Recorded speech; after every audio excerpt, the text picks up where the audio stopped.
Hello friends, आज मैं आप लोगों को जिस शेयर के बारे में बताऊंगा वो अपने एक ब्रेकआउट के ऊपर खड़ा हुआ है और ब्रेकआउट तो इवन बल्कि दे चुका है। लेकिन अगर वो ऊपर के लेवल पे या फिर ये कह सकते हो कि ब्रेकआउट के लेवल के ऊपर अगर सस्टेन रह पाता है तो आने वाले 2-3 महीनों में या फिर दिसंबर एंड तक आपको यहाँ से 20 से 30% के रिटर्न भी आराम से दे सकता है।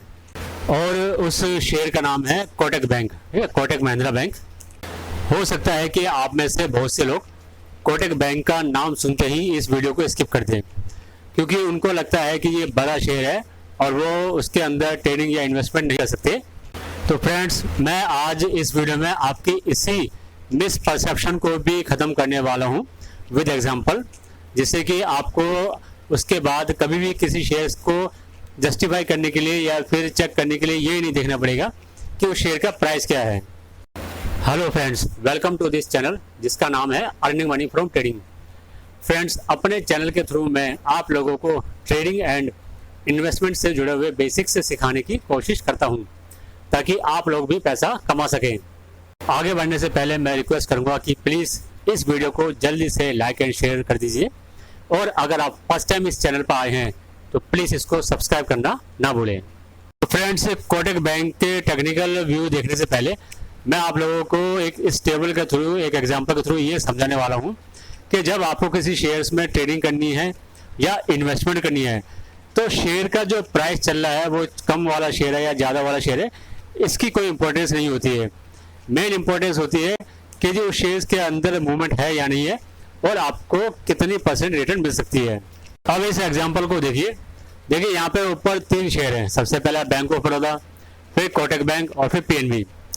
सपोज ये मार्केट में ये सिनेरियो बन रहा है कि जी के बैंक निफ्टी ऊपर जाएगी, बैंक निफ्टी के अंदर अभी तेजी है और वो काफ़ी ऊपर जाएगी, ठीक है।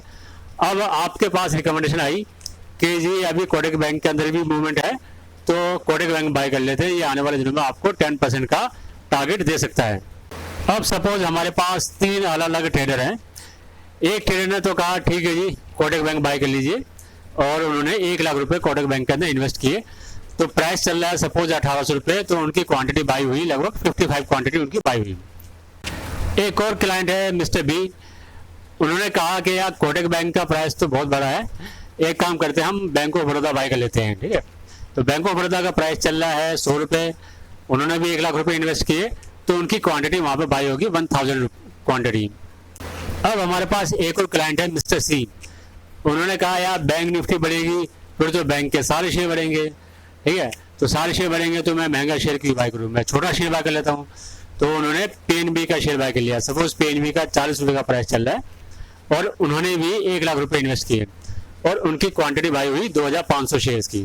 और अब सपोज करते हैं कि जी बैंक निफ्टी के अंदर मूवमेंट बनी रही और बैंक निफ्टी ऊपर गई और उसके साथ साथ बैंकिंग के शेयर भी ऊपर गए, ठीक है।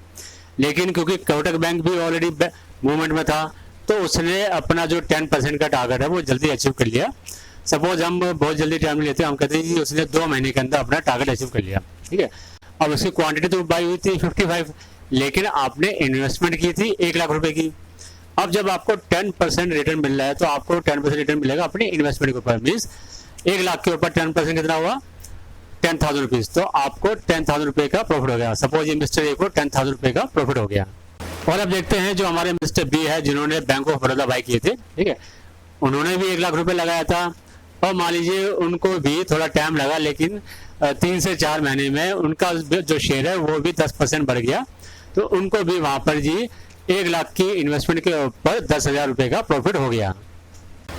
अब बचे हमारे मिस्टर सी जिन्होंने पीएनबी लिया था, ठीक है, ये सोचकर कि ये छोटा शेयर है, अगर ऊपर नहीं जाएगा तो नीचे भी ज़्यादा नहीं जाएगा, उन्होंने 40 रुपये के रेट पर पीएनबी के 2500 शेयर बाय किए, ठीक है।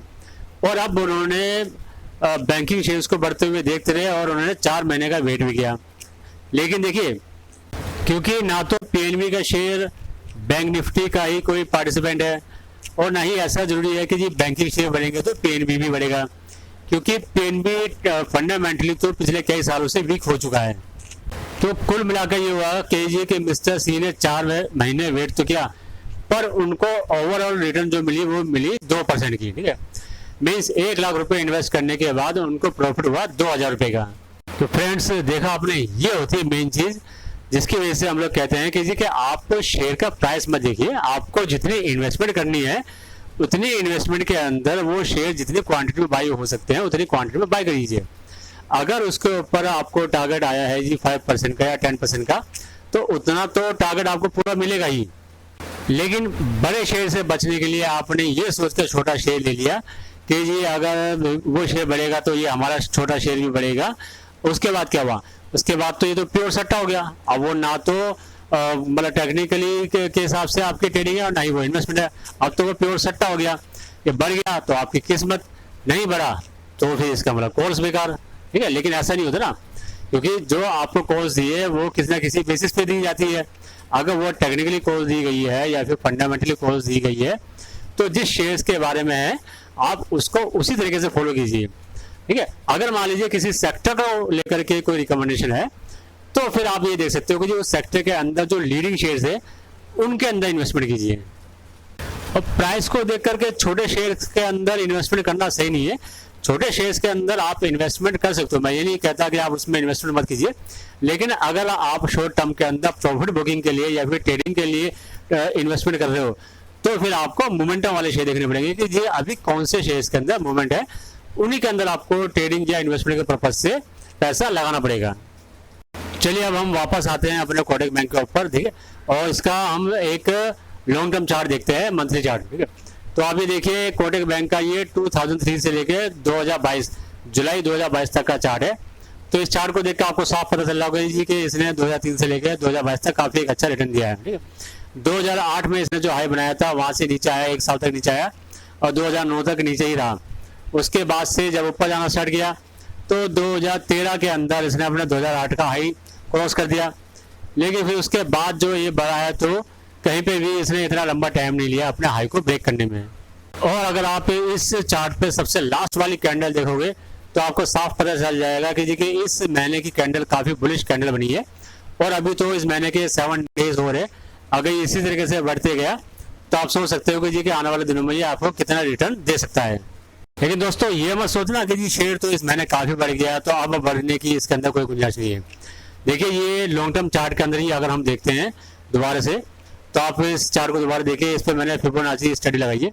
इसके अकॉर्डिंग ये 1774 के ऊपर एक नई रेंज के अंदर एंटर कर चुका है और ये जो नई रेंज है वो इसको लेके जा सकती है 1985 तक, 1985 तक के लेवल पर लेके जा सकती है। लेकिन क्योंकि ये लॉन्ग टर्म का चार्ट है तो इसलिए इसके अंदर टाइम भी उस हिसाब से लगेगा। मीन्स मैं ये नहीं कहूँगा कि ये 2-4 दिन के अंदर ही आपको 1985 का लेवल दिखेगा, लेकिन ये शेयर अगर आपको मूवमेंट देता रहा तो हो सकता है आने वाले हफ्ते 2 हफ्ते के अंदर ये आपको 1985 के लेवल तक दिख जाए। अब हम इसको एक बार जरा शॉर्ट टर्म पीरियड के हिसाब से अगर पोजिशनल ट्रेडिंग कर रहे हैं आप तो देखते हैं उसके हिसाब से भी एक बार एनालाइज कर लेते हैं कि ये क्या कहता है इसका चार्ट। तो ये कोटक बैंक का डेली कैंडल का चार्ट है। इसके हिसाब से आप ये देखिए कि कोटक बैंक का जो प्राइस अभी 22 जुलाई को जो क्लोज हुआ है 1827 बंद हुआ है और ये अपने 200 डेज और 100 डेज दोनों ही मूविंग एवरेज के ऊपर क्लोज हुआ है। ठीक है, इसके 200 डेज की मूविंग एवरेज आज के डेट के हिसाब से है 1801 रुपये, तो यहाँ से ऊपर बंद हुआ है। ठीक है, तो यानी कि ये अपने पॉजिटिव जोन के अंदर तो एंट्री कर चुका है। और अब जो इसका पहला रेजिस्टेंस है वो है 1850 का और उसके ऊपर जाने पे सेकंड रेजिस्टेंस है जी 1880 का। वो क्रॉस करने के बाद फिर सीधा लेवल आएगा 1950 का। लेकिन अभी जिस हिसाब से ये बढ़ रहा है देखिए तो उस हिसाब से पॉसिबिलिटीज है कि जी कि ये अपने जो 1850 और 1880 का जो रेजिस्टेंस है उसको क्रॉस कर सकता है इजीली। और अब एक बार डेली चार्ट पे हम फिबोनाची स्टडी भी लगा के देख लेते हैं। देखिए उसके अकॉर्डिंग भी ये अभी 1827 पे जिस तरह से बंद हुआ है तो 1827 के ऊपर अगर ये जाता है तो यहाँ से 1870 का लेवल आपको इजीली देखने को मिल जाएगा। देखिए फ्रेंड्स, अलग अलग स्टडी के हिसाब से अलग अलग टारगेट या फिर अलग अलग रेजिस्टेंस और अलग अलग स्टॉप लॉस आते हैं या फिर ये कह सकते हो कि अलग अलग सपोर्ट लेवल आते हैं। तो उन सब की वजह से आपको कंफ्यूज नहीं होना है, बस ये देखना कि जी ओवरऑल सभी क्या इंडिकेट कर रहे हैं, सभी ऊपर की तरफ इंडिकेट कर रहे हैं या फिर डाउन साइड इंडिकेट कर रहे हैं। तो अभी तक तो इसके अंदर जो भी इंडिकेशन आ रहे हैं वो अपसाइड के ही आ रहे हैं। देखिए ये शेयर मार्केट है, ठीक है, और इसके अंदर क्या है कि जी कि जब मार्केट अपने हिसाब से चलती है तो वो आपके बड़े से बड़े इंडिकेटर को भी रॉन्ग प्रूफ कर सकती है और इसीलिए किसी भी तरह की ट्रेडिंग के अंदर स्टॉप लॉस के ऊपर ज़्यादा इंपॉर्टेंस दी जाती है। चलिए अब हम इसका इंटरडे चार्ट देखते हैं। देखिए ये कोटक बैंक का 50 मिनट्स का चार्ट है। इसके ऊपर मैंने दो मूविंग एवरेज लगाई हुई है, एक 10 पीरियड की और एक 21 पीरियड की। अगर आपको मूविंग एवरेज का यूज़ करना नहीं आता है तो मैंने डिस्क्रिप्शन बॉक्स में उनका लिंक दिया हुआ है, वहाँ से एक बार पहले आप उन वीडियोस को देख सकते हैं। तो चार्ट पर मैंने जहाँ पे बी लिखा हुआ है तो उस बी का मतलब वहाँ पे बाइंग सिग्नल आया था, जहाँ पे एस लिखा हुआ है उसका मतलब वहाँ पे सेलिंग सिग्नल आया था। और जहाँ पे मैंने देखिए एक ये बड़ा सा सर्कल बनाया हुआ है, इसका मतलब ये वो रेंज है जहाँ पे ये आपके स्टॉप लॉस ज़्यादा हुए थे। अब देखिए इंटरडे के अंदर अगर आप किसी बड़े शेयर में काम कर रहे हो और आपको स्टॉप लॉस से बचना है तो आपको करना क्या है कि जी एक तरीका तो यह है कि आपने पहले सिग्नल के हिसाब से सपोज आपने पोजीशन ले ली, बाइंग या सेलिंग जैसे भी है, और आपने स्टॉप लॉस लगा दिया। उसके बाद अगर आपका स्टॉप लॉस जल्दी हो जाता है तो सेकंड सिग्नल के हिसाब से पोजीशन बनाने से पहले आप पहले मार्केट चेक कर लीजिए कि क्या मार्केट के अंदर वाकई में कोई मूवमेंट है या फिर मार्केट एक बहुत ही नैरो रेंज के अंदर आज इंटरडे में मूवमेंट आ रही है। अगर ओवरऑल मार्केट ही एक नैरो रेंज के अंदर मूव कर रही है तो फिर बेटर ये होगा कि जी आप उस दिन इंटरडे ट्रेडिंग को अवॉइड करें। चलिए अब एनएससी की साइड पे इसका वॉल्यूम देख लेते हैं। तो देखिए डेली बेसिस पे जनरली इसका वॉल्यूम एक एवरेज वॉल्यूम ही हो रहा है, तो यहाँ पर कुछ खास देखने लायक नहीं है। तो फिर हम और आगे बढ़ते हैं और यहाँ पे देखिए जब हम इसका ओपन इंटरेस्ट एनालिसिस करते हैं तो 1840 और 1860 के लेवल पे यहाँ पे कुछ कॉल राइटर्स बैठे हुए हैं, लेकिन ये टेम्पररी है क्योंकि ये इसी वीक की एक्सपायरी के हैं। तो ये एक्सपायरी खत्म होने के बाद फिर इनका जो लेवल है वो ऑब्वियसली ऊपर की तरफ ही बढ़ जाएगा, तो जिससे कि ऊपर की तरफ का स्पेस और ओपन हो जाएगा। चलिए अब लास्ट में एक बार पूरा समराइज करते हैं और ये देखते हैं कि कोटक बैंक अगर ऊपर जाता है तो क्या रेजिस्टेंसेस हो सकते हैं और अगर नीचे आता है तो उसके कौन कौन से डिफरेंट सपोर्ट लेवल होंगे। और दोस्तों ये बात तो आपको पता ही है कि जो रेजिस्टेंस लेवल्स होते हैं वही एक्चुअली में टारगेट लेवल्स भी होते हैं, क्योंकि जब कोई शेयर ऊपर जाता है तो जो पहला उसका रेजिस्टेंस होता है वही उसका फर्स्ट टारगेट होता है। अगर आपने ज़्यादा क्वांटिटी में बाय किया हुआ है तो आप वहाँ पे आप थोड़ा प्रॉफिट बुक कर सकते हो, और उस लेवल के ऊपर अगर जाता है तो जो सेकंड रेजिस्टेंस है वो उसको आप एज ए सेकंड टारगेट लेकर चल सकते हो। इसी तरीके से जो सपोर्टिव लेवल होते हैं वो स्टॉप लॉस का काम करते हैं। अगर आपको छोटा स्टॉप लॉस लेना है तो जो पहला सपोर्ट लेवल है वो आपके लिए स्टॉप लॉस का काम करेगा, और अगर आपको बड़ा स्टॉप लॉस लेना है तो जी उसके नीचे के जो सपोर्ट लेवल है वो स्टॉप लॉस का काम करेंगे। पर उसका मतलब ये होता है कि जी जो सपोर्ट लेवल है अगर उसके नीचे शेयर जाता है तो वहां से वो और वीक हो जाएगा और जी नेक्स्ट जो नेक्स्ट सपोर्ट है उसकी तरफ फिर वो बढ़ता हुआ नजर आएगा। तो अब देखते हैं कि जी कोटक बैंक ऊपर जाता है तो उसके डिफरेंट जो रेजिस्टेंस लेवल है वो इस तरीके से हैं। पहला है 1850, फिर 1880, उसके बाद 1900 और फिर 1950। इसी तरीके से जो उसके सपोर्ट लेवल है वो इस तरीके से है। फर्स्ट है 1785, फिर 1750 और उसके बाद 1720। और जो इंट्राडे ट्रेडिंग करना चाहते हैं वो इसके अंदर डबल मूविंग एवरेज का सेटअप तैयार कर सकते हैं। ठीक है, अगर आपको मूविंग एवरेज का कंसेप्ट समझना है तो उसके लिए आप मेरा वीडियो देख सकते हो मूविंग एवरेज के ऊपर जो मैंने बनाया हुआ है, और उस वीडियो का लिंक मैंने अपने डिस्क्रिप्शन बॉक्स में दिया हुआ है इसी वीडियो के, वहाँ से आप उस लिंक को कॉपी करके वो वीडियो आप पूरा देख सकते हो। और दोस्तों आपको ये बात जरूर ध्यान रखनी है कि जी इस वीडियो में बताए हुए जिस शेयर्स के बारे में हमने बात करी है, अगर उस शेयर्स के अंदर आपको ट्रेडिंग करनी है तो उससे पहले आप अपने फाइनेंशियल एडवाइजर से एक बार कंसल्ट जरूर कर लें।